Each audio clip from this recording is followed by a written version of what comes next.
इसलिए भारत के खेतों में 4 फसलों में 2000 से ज्यादा चीजें पैदा होती हैं पूरे देश में। मैं आपको एक घटना सुनाता हूं, सच्ची घटना। एक बार क्या हुआ, एक जर्मनी के प्रोफेसर के साथ मेरा झगड़ा हुआ, और झगड़ा इस बात का हुआ कि भारत महान कि जर्मनी महान। झगड़ा इस बात का था, वो कहता था जर्मनी महान, मैं कहता था भारत महान। अब दोनों ने झगड़ा सुलझाने के लिए एक रास्ता निकाला। रास्ता ये निकाला, उसने कहा कि मैं तुमसे भारत के बारे में सवाल पूछूंगा, तुम मुझसे जर्मनी के बारे में पूछो। जिसके सवालों के जवाब में सबसे ज्यादा हाँ यस आएगा उसका देश महान। मैंने कहा ठीक है भाई पूछो। तो उसने कहा पहले तुम पूछो। तो मेरा नंबर आ गया पूछने का। तो मैंने उससे सबसे पहला सवाल पूछा, जर्मनी में गन्ना होता है?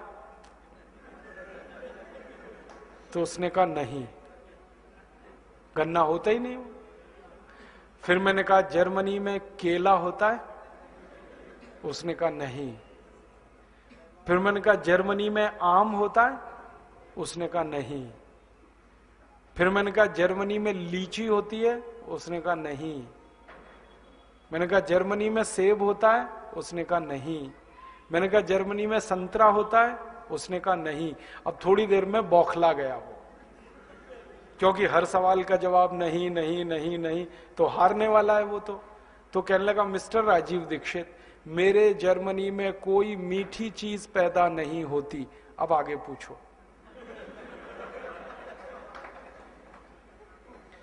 तो मैंने कहा चलो अब दूसरा सवाल है। मैंने कहा जर्मनी में पालक होता है? पालक, क्योंकि पालक तो मीठा नहीं है। तो उसने कहा नहीं। मैंने कहा जर्मनी में मेथी होती है? मेथी? उसने कहा नहीं। मैंने कहा जर्मनी में मूली होती है? मूली? उसने कहा नहीं। फिर थोड़ी देर में बौखला गया। मैंने पूछा धनिया होता है? उसने कहा नहीं। मैंने पूछा पुदीना होता है? उसने कहा नहीं। फिर थोड़ी देर में कहने लगा मिस्टर राजीव दीक्षित, हरे पत्ते की कोई चीज मेरे देश में पैदा नहीं होती, अब आगे पूछो। तो मैंने कहा अब तुम ही बता दो होता क्या है इस देश में। हरे पत्ते की कोई चीज तुम्हारे यहां नहीं होती, मीठी चीज तुम्हारे यहां पैदा नहीं होती, होता क्या है? तो उसने कहा जर्मनी में 2 ही चीजें पैदा होती हैं, एक तो आलू और दूसरी प्याज। अब आलू में प्याज मिला के खा लो या प्याज में आलू मिला के खा लो, 2 ही चीजें हैं हमारे पास।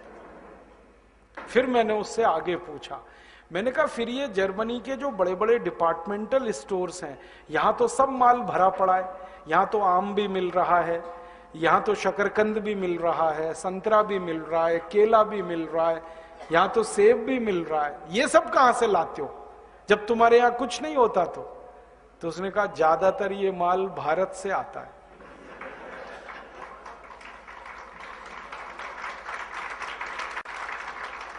तो मैंने कहा किसका देश महान?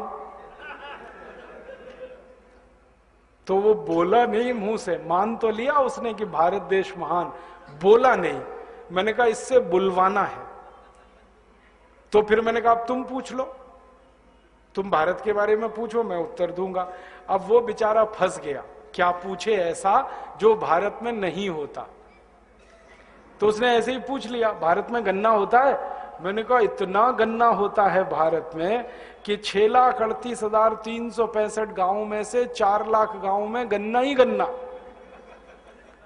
उत्तर भारत में गन्ना, दक्षिण भारत में गन्ना, पूर्वी भारत में गन्ना, पश्चिम भारत में गन्ना, और हर जगह का गन्ना अलग है। कहीं लाल गन्ना, कहीं काला गन्ना, कहीं हरा गन्ना, कहीं पीला गन्ना, कहीं गन्ने में रस बहुत ज्यादा है, कहीं गन्ने में रेशा बहुत ज्यादा है। फिर मैंने समझाया 2550 किस्म का गन्ना भारत में होता है। तो उसकी आंखें फट गई हैं। मैंने कहा हाँ, कहीं नहीं खाया पूरी दुनिया में। तो कहने लगा इतना केला? मैंने कहा हाँ, कोई गांव ऐसा नहीं जहां केला नहीं होता इस देश में, हर गांव में केला है। फिर उसने कहा आम होता है भारत में? आम? मैंने कहा भैया भारत में 500 से ज्यादा प्रजाति के आम तो कभी भी मिल जाएंगे, और कुल आमों की प्रजातियां 5000 हैं जो मौसम पे मिल जाती। दक्षिण भारत का अलग आम, उत्तर भारत का अलग आम, पूर्वी भारत का अलग, पश्चिम भारत का अलग। और मैंने तो उसको एक बात कही थी तो वो हैरान हो गया। मैंने कहा दिल्ली हमारे देश की राजधानी है, वहां से सिर्फ 100 किलोमीटर चलो, उत्तर दक्षिण पूरब पश्चिम, दिल्ली को केंद्र बनाओ, 100 किलोमीटर की परिधि में घूम के आओ, 500 जात का आम तो उतनी दूरी पे ही मिल जाता है। लंगड़ा आम, चौसा आम, फजली आम, तोतापुरी आम, दशहरी आम, कितने नाम गिनाओ। दक्षिण के तो अभी नाम ही नहीं गिनाए में। नीलम आम, बैगनफली आम। तो वो कहने लगा इतना? मैंने कहा हाँ भाई। फिर उसने कहा ये बताओ भारत में क्या नहीं होता। मैंने कहा यही सवाल कभी भी तुम पूछोगे तो उत्तर ही नहीं मिलेगा, क्योंकि भारत में सब कुछ होता है और हर गांव में होता है।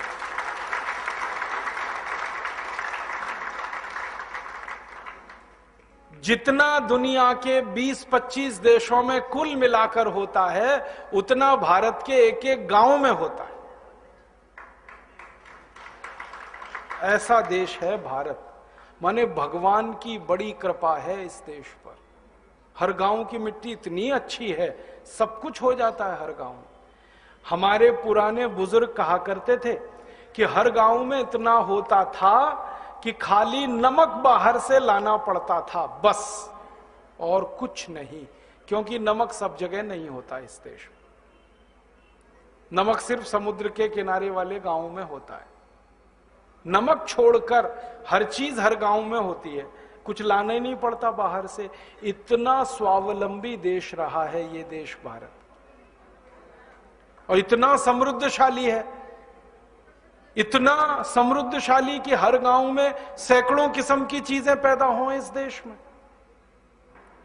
और एक गहरी बात कहता हूं आपसे कि जब उससे मेरी बहस हो रही थी तो उसने कहा कि अगर ये सब कुछ भारत में होता है, इतना सब कुछ होता है, तो भारत गरीब क्यों है?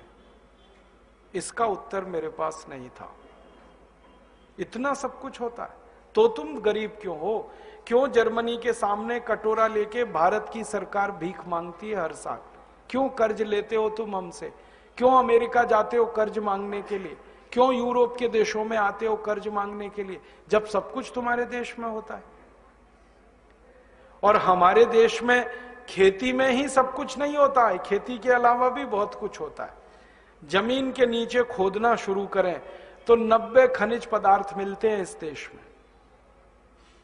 तांबा मिलता है, लोहा मिलता है, बॉक्साइट मिलता है जिससे एल्यूमिनियम बनता है, अभ्रक मिलता है। ऐसे 90 खनिज पदार्थ जमीन के नीचे से मिलते हैं, कहीं नहीं है पूरी दुनिया में।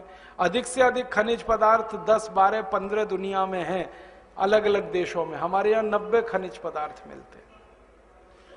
और अब तो पता चला कि खोदते खोदते हम बहुत नीचे आ गए तो तेल मिल गया, गैस मिल गई। कावेरी बेसिन में इतनी गैस मिली है कि वैज्ञानिकों ने एक दिन कहा मुझे कि हम सारी मोटर गाड़ियों में ये गैस जलाएं जो कावेरी बेसिन में मिली है, सारी मोटर गाड़ियों में, और भारत के हर रसोई घर में इस गैस को जलाएं। ये गैस ही जले, डीजल पेट्रोल बंद कर दें तो इतनी गैस है कावेरी बेसिन में कि 240 साल तक जलती रहे वो देश में, इतनी गैस है। और उन वैज्ञानिकों का कहना है कि थोड़े दिन में तेल मिलने वाला है राजस्थान में, बाड़मेर में, बीकानेर में, जैसलमेर में, और तेल का प्रचुर भंडार मिलने वाला है। उसके संकेत आने शुरू हो गए हैं। थोड़े दिन में तेल भी आ जाएगा, अब तक जो नहीं था। तो तेल इस देश में, गैस इस देश में, खनिज पदार्थ यहां पर। जंगलों में जाओ तो 84,000 किस्म की जड़ी बूटियां और फल आदि होते हैं जंगलों में। तो भारत माता तो कहीं से दरिद्र नहीं है, फिर देश दरिद्र कैसे हो गया? ये कहानी अगर हमारे समझ में आ जाए तो हमारे सपनों का भारत बनाना आसान होगा। इसलिए ये कहानी मैं सुना रहा हूं आप। कहीं से हम दरिद्र नहीं है, भगवान ने हमें दरिद्र नहीं बनाया, प्रकृति ने हमको दरिद्र नहीं बनाया।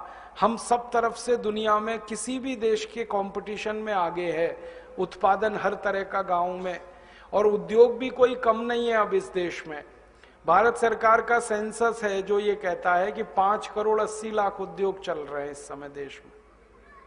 5,80,00,000 और अच्छे चल रहे हैं। सारी दुनिया में मंदी आई लेकिन हमारे उद्योगों में नहीं आई। कुछ तो कारण है। कारण उसका एक है कि हमारे उद्योगों में मेहनत करने वाले जो मजदूर हैं ना, दुनिया में सबसे सस्ते हैं। इतने सस्ते मजदूर पूरी दुनिया में किसी देश में नहीं जो हमारे उद्योगों में हैं। 12-12 घंटे काम कर सकते हैं बिल्कुल थोड़ी सी तनख्वाह पर, जो कोई नहीं करता पूरी दुनिया में।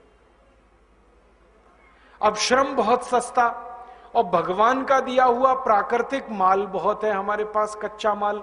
अब दो चीजें अगर उद्योगों को मिल जाएं, श्रम सस्ता हो, कच्चा माल भरपूर हो, वो सस्ता हो, तो उद्योगों में तो पैदा ही पैदा है। 5,80,00,000 उद्योग है, कोई कम नहीं। और इतने उद्योग और इतना खेती, तो व्यापार भी अच्छा है इस देश में। व्यापार में कोई कमी नहीं है।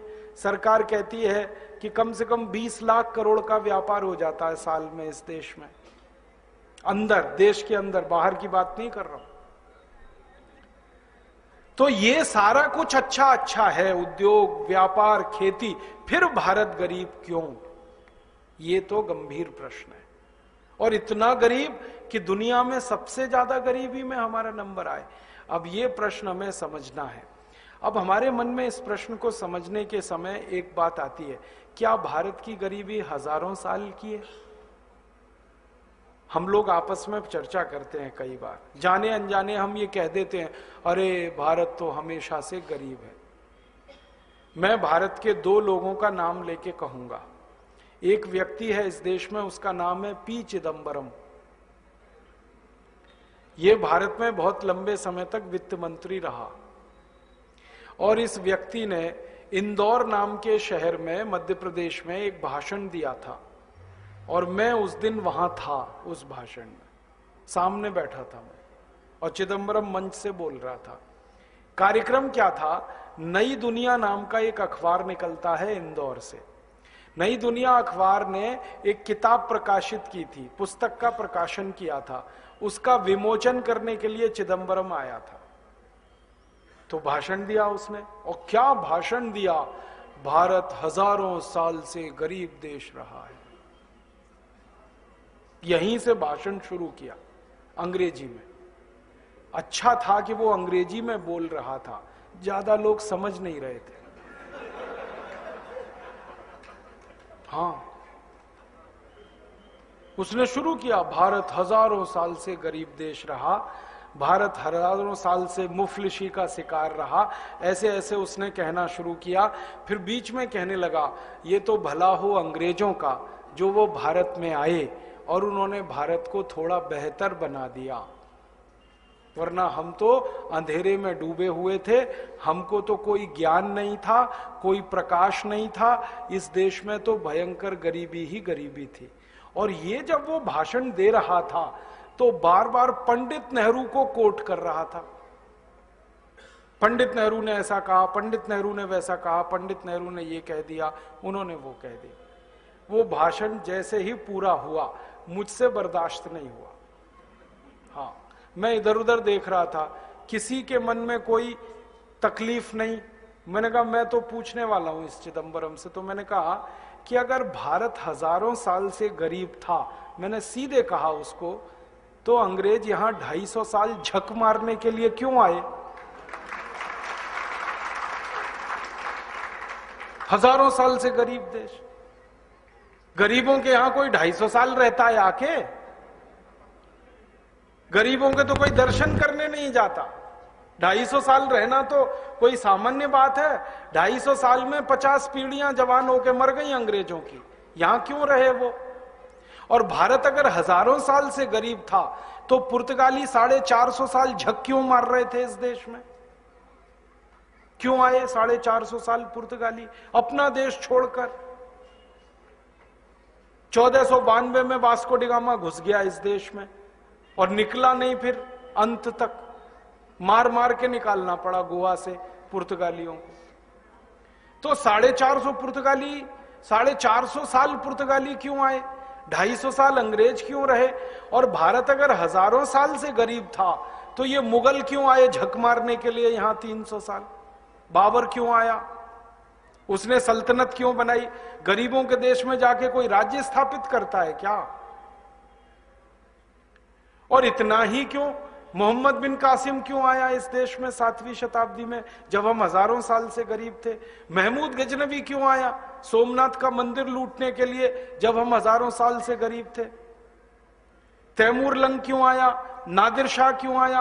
अहमद शाह अब्दाली क्यों आया, जब हजारों साल से हम गरीब ही थे? तो इनको तो कहीं अमीर देशों में जाना चाहिए था, वो सब यहां क्यों आए? और सिकंदर क्यों आया यहां, अगर हम हजारों साल से ही गरीब थे? तो सिकंदर ने अपने गुरु को यह क्यों कहा कि जब तक भारत विजय नहीं कर लेता तब तक विश्व विजय मेरी नहीं होगी, इसलिए भारत को जीतना बहुत जरूरी है। तो आया यहां पर, और यह तो भारतवासियों का पराक्रम था कि वो भारत को जीत ही नहीं पाया, मार के भगा दिया हमने उसको, रास्ते में मर गया। और आपको तो इतिहास में मालूम है, शक यहां आए, हूण यहां आए, पिंडारी यहां आए। क्यों आए भाई? हम तो गरीब हैं, भुखमरी के शिकार हैं, बेरोजगारी हमारे यहां है, फिर क्यों आए ये सब? तो चिदंबरम चुप हो गया, बोला कुछ नहीं। मैंने कहा उत्तर दे दो, अगर ये हजारों साल से ही गरीब देश है तो? कहने लगा नेहरू जी ने कहा। मैंने कहा नेहरू जी से तो पूछ नहीं सकता मैं, क्योंकि वो जिंदा नहीं है। होते जिंदा तो उनसे पूछ लेता कि कहां से मिला ये तुम्हें कि भारत हजारों साल से गरीब है? किसने कह दिया भारत हजारों साल से गरीब है? मैंने कहा तुम नेहरू के मानस पुत्र हो, तुम ही बता दो। और क्या, मानस पुत्र है कि नहीं नेहरू का? मैंने कहा तुम ही बता दो भाई, नेहरू जी से तो क्या पूछ सकता हूं मैं? तो फिर चुप हो गया। ये तो एक बात हुई। ऐसी एक घटना घटित हुई, मनमोहन सिंह जब भारत के वित्त मंत्री बने और थोड़े दिन बाद फिर प्रधानमंत्री बन गए। पहली बार जब ये प्रधानमंत्री बने तो ऑक्सफोर्ड गए थे, अटल जी के बाद इन्हीं का नंबर आया ना, तो ये गए ऑक्सफोर्ड। वहां पर एक सम्मान समारोह हुआ डॉक्टर मनमोहन सिंह का, उसमें इनको डी लिट की उपाधि दी गई। तो सम्मान समारोह में इन्होंने एक भाषण दिया 40 मिनट, वो रिकॉर्डेड है हमारे पास। उसमें उन्होंने यही गाना गाया, भारत हजारों साल से गरीब देश है। ये तो अंग्रेज थे जो भारत में आए और उन्होंने भारत को थोड़ा सभ्य बनाया। हम अंग्रेजों के बहुत आभारी हैं जिन्होंने आकर भारत को तकनीकी सिखाई। हम अंग्रेजों के बहुत आभारी हैं जिन्होंने भारत में विज्ञान लाया। हम अंग्रेजों के बहुत आभारी हैं जिन्होंने भारत में उद्योग लाए। हम अंग्रेज, ये बोला उन्होंने 40 मिनट, 40 मिनट।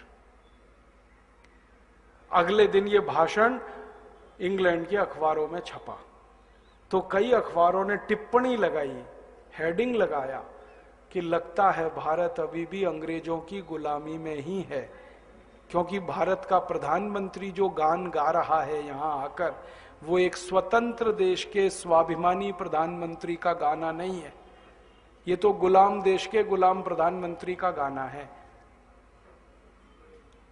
और मैंने ये दो नाम इसलिए लिए कि दोनों जिंदा हैं ये, हाँ दोनों जिंदा। और इनके साथ मेरे दिल की तमन्ना है कि एक बार इनको मंच पे बिठाओ दोनों को, और मैं इनसे शास्त्रार्थ करना चाहता हूं भारत के बारे में। और मैं उनको वो प्रमाण देना चाहता हूं, वो दस्तावेज सौंपना चाहता हूं जो भारत की कहानी कुछ और कहते। अब मैं आता हूं प्रमाणों पर, दस्तावेजों पर। हमारे भारत में अंग्रेजों की जब ईस्ट इंडिया कंपनी आई 1618 में, तो इस ईस्ट इंडिया कंपनी का जो सबसे पहला अधिकारी आया उसका नाम था थॉमस रो। टॉमस रो भी कहते हैं उसको, थॉमस रो भी कहते हैं। ये जहांगीर के दरबार में पेश हुआ, तो जहांगीर के सामने इसने एक एप्लीकेशन दिया और ये कहा कि हमें भारत में व्यापार करने का लाइसेंस चाहिए। तो जहांगीर ने पूछा क्या व्यापार करोगे, तो वो चुप्पी मार गया। फिर पूछा उसको क्या व्यापार करोगे, तो उसने कहा खरीदने के लिए तो हमारे पास पैसे नहीं है और बेचने के लिए कुछ नहीं है।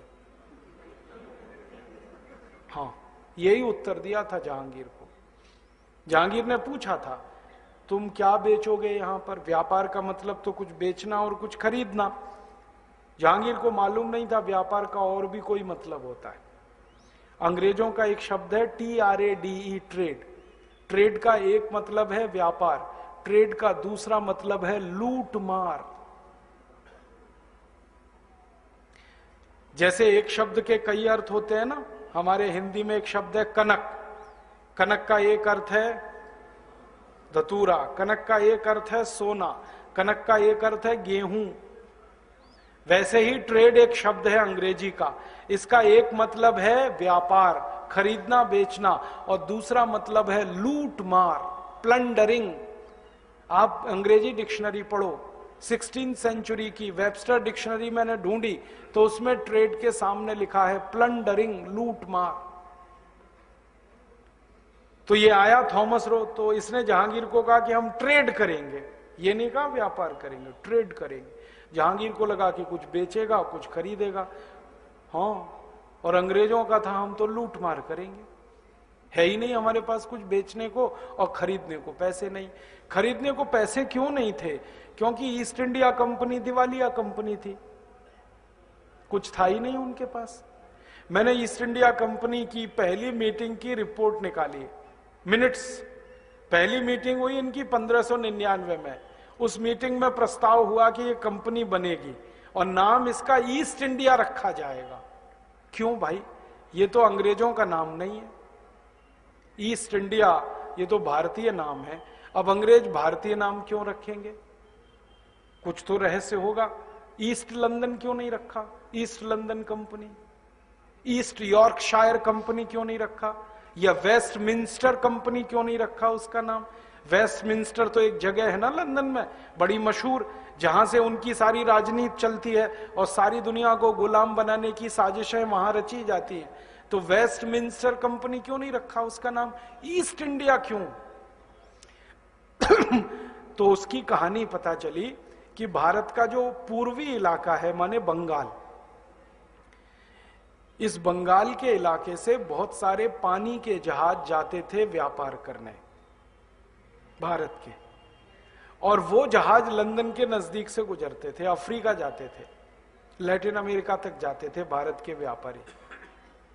तो जब पानी के जहाज गुजरते थे लंदन के नजदीक, तो अक्सर ये अंग्रेज उनको लूटा करते थे पानी के जहाजों को, क्योंकि अंग्रेजों का मुख्य व्यवसाय यही था, लूट मार। कारण खेती होती नहीं, और आज से नहीं सैकड़ों साल से नहीं होती। आपको सुनकर हैरानी होगी, अंग्रेजों के देश में खेत जोतने वाला पहला हल 1760 में बना, वो भी भारत के हल की नकल करके। उसके पहले हल ही नहीं था उनके पास। अब जिस देश के किसानों के पास हल ना हो वो खेत में क्या जोत लेंगे, और वैसे भी खेत में कुछ होता नहीं वहां, तो खेती तो थी नहीं, खेती नहीं थी, उद्योग नहीं था। इंग्लैंड का भी वही हाल था जो जर्मनी की कहानी मैंने सुनाई, ये तो पूरे यूरोप का ऐसा ही हाल था। तो उनके यहां कुछ होता नहीं था, तो जिंदगी कैसे कटती थी उनकी। तो समुद्र के रास्ते पर ये इंग्लैंड पड़ता है, ये इनके भगवान ने नसीब में दे दिया, समुद्र के किनारे, और उस रास्ते से सब जहाज जाते हैं। अगर आपको अमेरिका जाना है तो वहां से जाना पड़ेगा, अफ्रीका जाना है तो वहां से गुजरना पड़ेगा, लैटिन अमेरिका जाना है तो वहां से गुजरना पड़ेगा। तो इंग्लैंड का लंदन एक ऐसी जगह पर है जहां से अक्सर पानी के जहाज गुजरते थे व्यापार करने वाले, और दुनिया में सबसे ज्यादा व्यापार करते थे दो देश, एक भारत और एक चीन, और इनके जहाज जाया करते थे अक्सर। तो उन जहाजों को ये अंग्रेज लूटते थे। तो भारत से जो जहाज कलकत्ता वाले इलाके के होते थे, ईस्ट इंडिया वाला पूर्वी भारत का इलाका, वो जहाज भरे हुए होते थे माल से, सोने के सिक्के, चांदी के सिक्के, हीरे जवाहरात, और बहुत प्रचंड माल रहता था। अंग्रेज जब लूटते थे तो बहुत मिलता था उनको, इसलिए उनको लगा कि भारत का जो ईस्ट पार्ट है ये बहुत समृद्धशाली है, यहीं लूटना है हमको, तो नाम रखा ईस्ट इंडिया। ये तो चालाकी अंग्रेजों की हमेशा से है, अंग्रेजों की नहीं, यूरोप के लोगों की। जिस देश में जाओ उसी देश का नाम अपनी कंपनी के साथ लगाओ। हिंदुस्तान लीवर सुना है कि नहीं?